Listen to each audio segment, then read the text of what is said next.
পানিহাটিতে আবারও পুকুর ভরাট, রাস্তার আবর্জনা পুকুরে ফেলে ভরাট, পুকুরে বজিয়ে প্রমোটিং এর ছক। এই নিয়ে স্থানীয়দের মধ্যে বাড়ছে ক্ষোভ।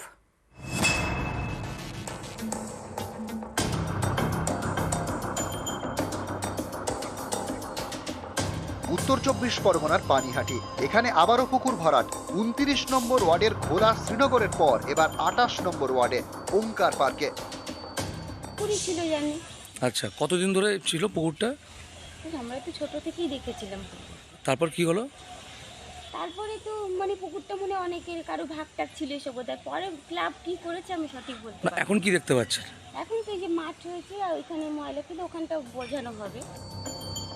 গত 1 মাস ধরে পানিহাটি পুরসভা এলাকার ভাগাড় বন্ধ, ফলে নোংরা জমছে রাস্তার পাশের ঘাটে। অভিযোগ, এই পরিস্থিতিকে কাজে লাগাচ্ছে ওঙ্কার পার্ক এলাকার জমি মাফিয়া। তাদের নজর পড়েছে এই পুকুরের উপর। আবর্জনা ফেলে ভরাট করা হয়েছে পুকুর, তারপর প্রমোটিং এর ছক। ডেঙ্গু কলেরার আশঙ্কায় ভুগছে, তখন তৃণমূলের কাউন্সিলর আর লোকাল নেতারা সেখানেও ব্যবসা খুঁজে বেড়াচ্ছে। 1 সপ্তাহ কাটেনি 29 নম্বর ওয়ার্ডে গার্বেজ দিয়ে জলাশয় ভরাটের কাজ চলছিল, আর এখন সেই একই প্রক্রিয়াতে 28 নম্বর ওয়ার্ডে জলাশয় ভরাটের কাজ চলছে গার্বেজ দিয়ে। মাটি না, গার্বেজ। তো সেই একই জমিতে কদিন বাদে দেখা যাবে যে একটা বহুতল বিল্ডিং দাঁড়িয়ে গেছে। পৌরসভাতে এরকম কোনো চিঠি এখনো পর্যন্ত জমা পড়েনি।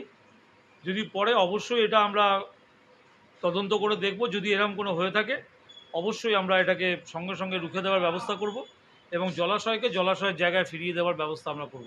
পৌরসভার ভূমিকা নিয়ে প্রশ্ন তুলেছেন এলাকার স্থানীয় বাসিন্দারা। কেন এই জলাশয় ও পুকুর ভরাট বন্ধ করা যাচ্ছে না, তাই নিয়ে সরব হয়েছে বিরোধীরা। পানিহাটি থেকে সুবীর দে, নিউজ 18 বাংলা।